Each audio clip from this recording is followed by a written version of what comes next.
We're going to jump right in with Omar's shady finances. So, Alex, just to recap, her finances have gone like this. Like a sinusoidal curve you see in high school trigonometry.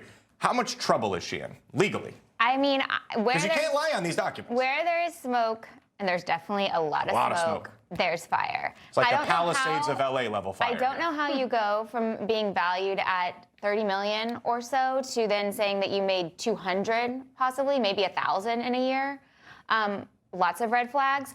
If I was Ilhan Omar, I would be wanting to get a new CPA and probably a new husband, because I'm not sure. Well, she's on like her 12th. I was going to say, you know, like you think she'll marry her CPA? Who could survive on that figure, 200 to 1,000? That just doesn't. In Somalia, that's a lot of money. That does not pass the smell test, right? And I think that there's a lot going on here. I'm not surprised with, in the past, when we talked about how she kind of snubbed the Minnesota lawmakers trying to subpoena her, get her to talk about what happened with all the fraud investigation, that she doesn't want to talk. Or I'm sure her lawyers are like, stay quiet.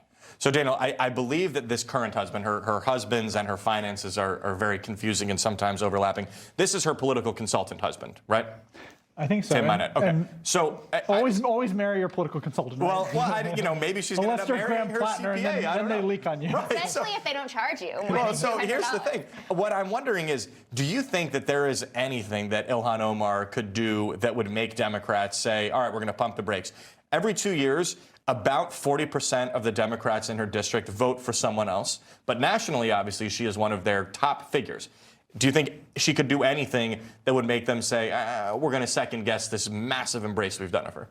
Well, I wouldn't call it a massive embrace. This is a person who, in these times, if you go viral on social media, then you become a famous figure in politics, but that doesn't necessarily mean that she's going to be some huge surrogate for Democrats this year in battleground midterm elections, or even for president.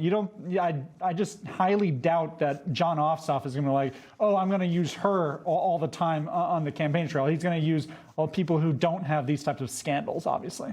Brecca, do you think that Democrats will shy away from I mean, remember, Republicans wanted her kicked off committees. You know, she is a hot-button issue. Do you think that there will ever be a bridge that she crosses that Democrats are saying, all right, that's enough?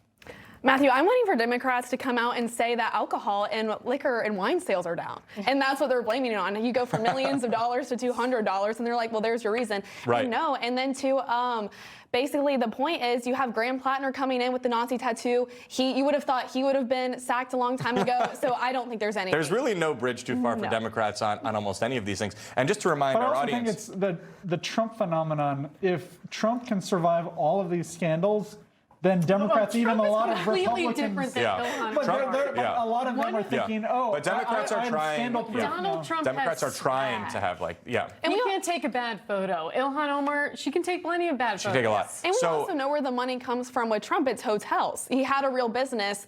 Ilhan Omar. Well, here there is no money though. They have no real business, so at least they have no money. But I do want to remind our viewers, look up Gavin Newsom's winery. He got into it with the Getty oil family. Very funny to go from that to champagne socialist.